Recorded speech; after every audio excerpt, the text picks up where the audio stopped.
الحمد لله رب العالمين والصلاة والسلام على رسوله الكريم وعلى آله وصحابه أجمعين وعلى كل من تبع بإحسان إلى يوم الدين اما بعد۔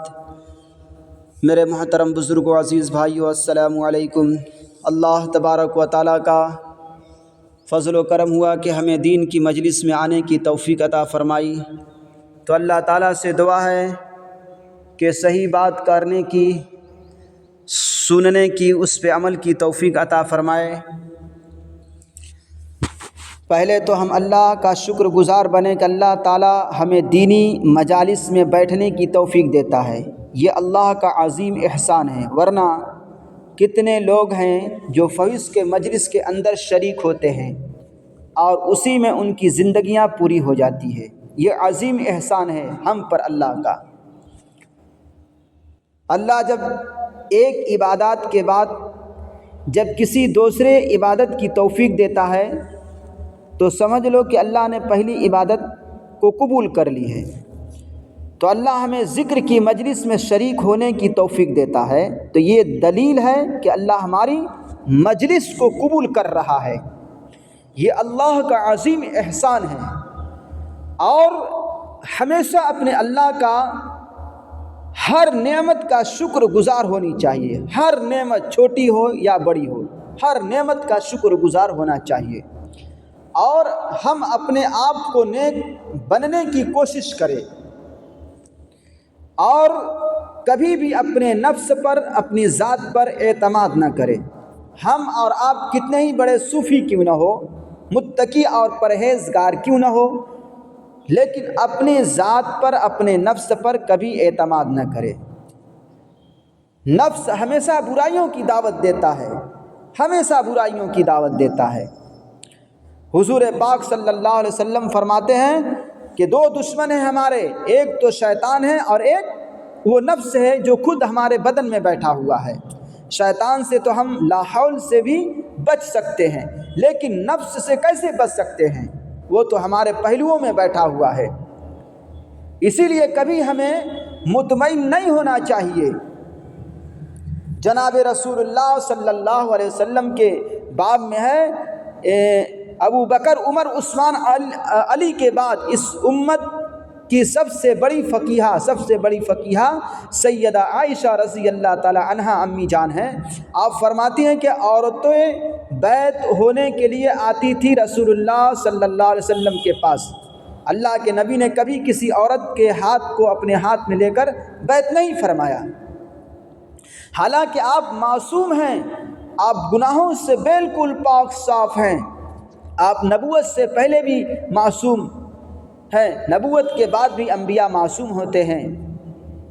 16 سال یا 15 سال کی عمر میں کعبہ تعمیر ہو رہا تھا، اور چچا عباس کے کہنے پر ابھی آپ نے لنگی کھولی، اور وہ اس لیے کہ چچا عباس نے یوں کہا کہ بھتیجے یہ پتھر جو یہاں اٹھا رہے ہو نا، اس کا وزن ہے، کہیں تمہیں لگے گا، تکلیف ہوگی، تو تم اپنی لنگی اتار کر یہاں رکھ دو۔ تو حضرت نے ابھی لنگی کھولی تھی اور فوراً بے ہوش ہو گئے، اور فوراً پھر فرمایا ازاری ازاری میری، ازار میری لنگی۔ تو اللہ نہیں چاہتا تھا کہ محبوب نبی کا سطر کسی کے سامنے کھلے۔ میرے محترم بھائیوں، میرے نوجوان ساتھیوں، آج ہم اپنے لباس پر غور کریں کہ ہمارا لباس کہاں تک سنت کے مطابق ہے، کس حد تک ہم اپنے سطر کو چھپا رہے ہیں، اپنے جسم کو چھپا کے رکھ رہے ہیں، اس پر ہمیں غور کرنے کی ضرورت ہے۔ بہرحال جو ایسا معصوم نبی جس کے بارے میں یہ دور دور تک یہ خیال نہیں ہو سکتا ہے کہ آپ کے ذہن میں کوئی عورت آئے اور کوئی غلط بات آ جائے، لیکن اس کے باوجود فرمائے کہ حضور صلی اللہ علیہ وسلم نے کبھی کسی عورت کے ہاتھ میں ہاتھ لے کر بیعت نہیں فرمایا۔ آپ کے بیعت کا طریقہ عورتوں کے ساتھ پردے کے پیچھے تھا، اور کلمات کہلوا دیتے تھے عورتوں کو، یا اس کے محرم سے، اس کے بیٹے سے، یا اس کے شوہر سے، یا اس کے والد سے، کہ میری کلمات اس کے پاس جا کر نقل کر دو۔ تو آپ کے بیعت کا طریقہ یہ تھا۔ تو ہمیں اپنی ذات کے باب میں کبھی مطمئن نہیں ہونا چاہیے کہ ہم شیطان اور نفس سے بچے رہتے ہیں، جب تک کہ کبھی ہمیں اس پر اعتماد نہیں کرنا چاہیے جب تک کہ آخری لمحہ پر لا الہ الا اللہ کے ساتھ دنیا سے ہم چلے نہ جائیں، وہاں تک کبھی مطمئن نہیں ہونا چاہیے۔ ہمیشہ نفس اور شیطان کی چاہت یہ ہے کہ ہم گناہوں میں مبتلا رہوں، اور اسی لیے صحبت صالحین کی ہمیں ضرورت ہے، اللہ والوں کی ضرورت ہے، جس سے ہماری اصلاح ہو۔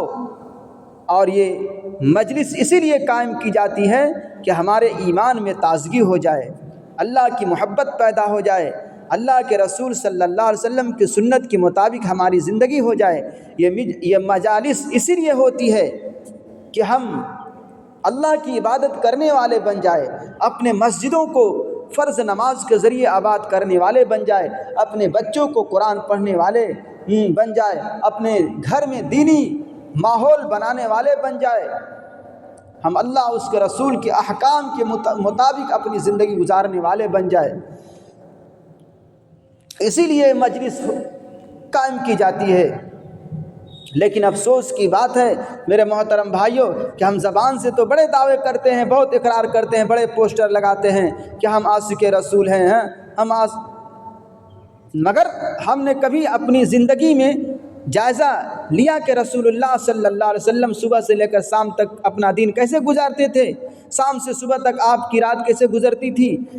آپ نے کس طریقے سے زندگی گزاری اور اس زندگی میں کیا لطف ہے؟